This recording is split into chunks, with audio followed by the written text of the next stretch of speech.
अतीक अहमद को कल सजा सुनाई जा सकती है। किसी भी मामले में अतीक अहमद की पहली सजा होगी, जबकि उसके ऊपर 100 से ज्यादा मुकदमे दर्ज हैं। अतीक के अलावा कई ऐसे बाहुबली हैं जिन पर कई मुकदमे दर्ज हैं, लेकिन किसी भी मामले में सजा उनको नहीं हुई है। यूपी को 5 माफिया जिन पर मुकदमों का अंबार लगा हुआ है, फिर भी उनको सजा नहीं हुई। अपराध की दुनिया का जिक्र जब जब होगा तब तब यूपी के इन 5 बाहुबलियों का नाम भी आएगा, जो कभी अपराध की दुनिया के शहंशाह कहला जाते थे। खौफ ऐसा था कि जिनके गिरामों पर हाथ डालने की बजाय पुलिस के हाथ उठते भी थे तो इन्हें सलाम करने के लिए। माफिया राज ऐसा था कि ये अपराध करते जाते थे, लेकिन मुकदमा तक दर्ज नहीं हो पाते थे। मुकदमा हो भी जाए किसी भी हाल में तो कोई ऐसा गवाह नहीं होता था जो इन्हें सजा तक पहुंचा पाए। इसका कारण था इनकी रॉबिन हुड छवि, जिसने इन्हें राजनीति का आश्रय दिलवाया और राजनीतिक दलों का संरक्षण भी दिलाया। अतीक अहमद भी जुर्म की दुनिया का एक ऐसे ही बाहुबलियों की फहरिस्त में शामिल नाम है।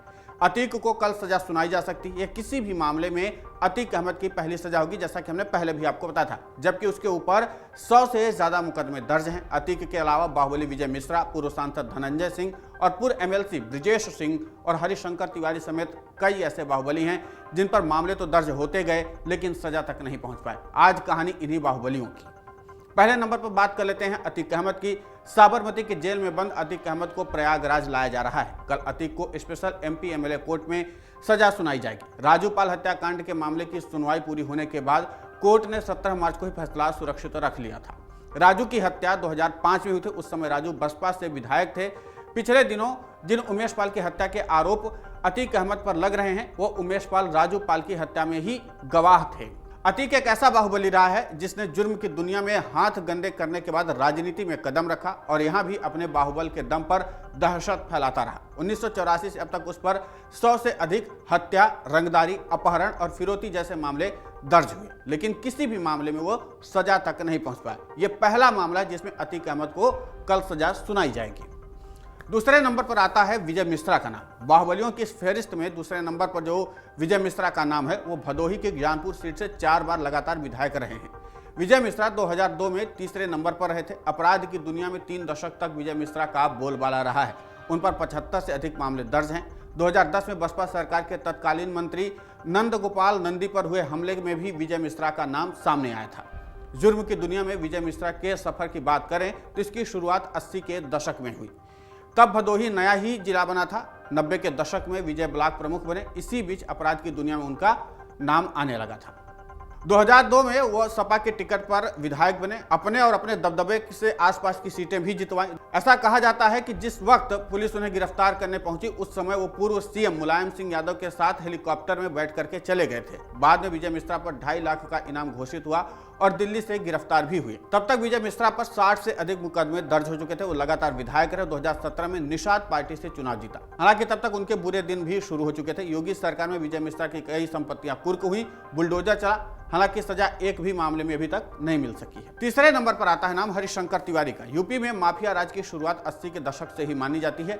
यही वो दौर था जब पूर्वांचल में बाहुबलियों के दबदबे का आगाज हुआ। पूर्व विधायक हरिशंकर तिवारी भी इस फहरिस्त का हिस्सा है। हरिशंकर तिवारी पर 26 अधिक मामले दर्ज थे। इनमें हत्या करवाना, किडनैपिंग, रंगदारी वसूली करना जैसे आरोप थे। 1985 में वे गोरखपुर की चिल्लू पार से राजनीति के मैदान में उतरे थे। हरिशंकर तिवारी का दबदबा ऐसा था कि पूर्वांचल में जो भी ठेका उठता था उसमें उनका सीधा दखल होता था। हरिशंकर तिवारी कई सरकारों में मंत्री भी रहे। हरिशंकर तिवारी पर लगातार मामले दर्ज होते रहे हैं, लेकिन कभी भी कोई भी आरोप साबित नहीं हुआ। तमाम मामले दर्ज होने के बावजूद हरिशंकर तिवारी की छवि रॉबिन हुड की रही है और वो लगातार चुनाव जीतते रहे हैं। चौथे नंबर पर नाम आता है धनंजय सिंह का। धनंजय सिंह पर कक्षा 10 में ही हत्या करने का आरोप लग गया था। धनंजय सिंह ने जौनपुर के ही टीडी कॉलेज से छात्र राजनीति में प्रवेश किया था। उन पर डकैती, लूट, रंगदारी और हत्या के तमाम मामले दर्ज हैं। मऊ जिले में ब्लॉक प्रमुख की हत्या के मामले में भी धनंजय का नाम सामने आया था। धनंजय जेल तो कई बार गए, लेकिन सजा किसी मामले में नहीं मिल सकी। 10वीं में उन पर एक पूर्व शिक्षक को मारने के आरोप लगे थे। 1998 तक धनंजय पर इतने मामले दर्ज हो चुके थे कि वो 50,000 के इनामी थे।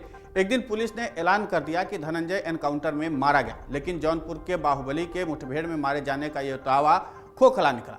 जब धनंजय एक केस के सिलसिले में पुलिस के सामने आया, आखिरकार इस मामले में पुलिस उल्टा फंस गई और 34 पुलिसकर्मियों पर मानवाधिकार आयोग के तहत मामला दर्ज हुआ। 2002 में धनंजय पहली बार निर्दलीय विधायक बने। 2007 में जेडीयू की टिकट पर जौनपुर से चुनाव जीते। 2009 में बसपा से जीतकर लोकसभा पहुंचे।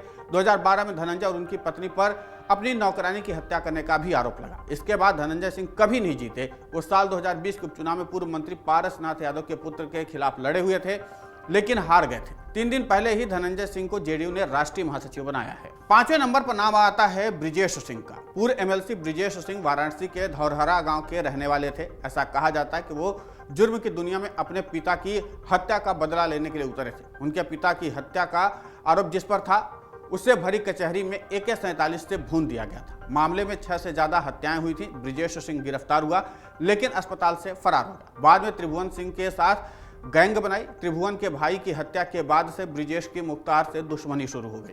ऐसा कहा जाता है कि माफिया ब्रिजेश का कद इतना बढ़ गया था कि छोटा राजन तक से संपर्क के आरोप लगे थे।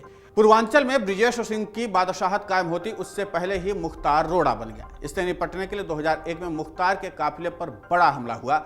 इसका आरोप सीधा ब्रिजेश सिंह पर लगा। यह हमला AK-47 से हुआ था। हमले के बाद ब्रिजेश सिंह अंडरग्राउंड हो गया। 2008 में ब्रिजेश सिंह को उड़ीसा के भुवनेश्वर से गिरफ्तार किया गया, जहां वो नाम बदलकर रह रहा था। 2012 में ब्रिजेश सिंह ने जेल से ही विधानसभा चुनाव लड़ा, लेकिन चुनाव हार गया। मगर 2016 में शाहजहांपुर जेल में रहते हुए वाराणसी से विधान परिषद का चुनाव लड़ा और चुनाव में जीत भी हासिल की। वर्तमान में वाराणसी से उसकी पत्नी अन्नपूर्णा सिंह निर्दलीय एमएलसी। ब्रिजेश पर मकोका, टाडा, गैंगस्टर, हत्या, दंगा भड़काने समेत कई गंभीर धाराओं में मुकदमे दर्ज हैं। अब इस पूरी फेहरिस्त में सिर्फ अतीक अहमद ही एक ऐसा नाम है जिसको अब कल सजा सुनाई जाएगी। इसके अलावा बाकी के जो हमने 4 नाम आपको गिनाए हैं, इन 4 नामों में से जो अभी तक जो लोग हैं वो कभी सजा नहीं पाए, यानी जेल तो गए हैं, गिरफ्तारियां हुई हैं, लेकिन इनको अदालत के तरफ से कोई सजा का ऐलान नहीं किया गया है। अमर उजाला अब आपके टीवी पर भी।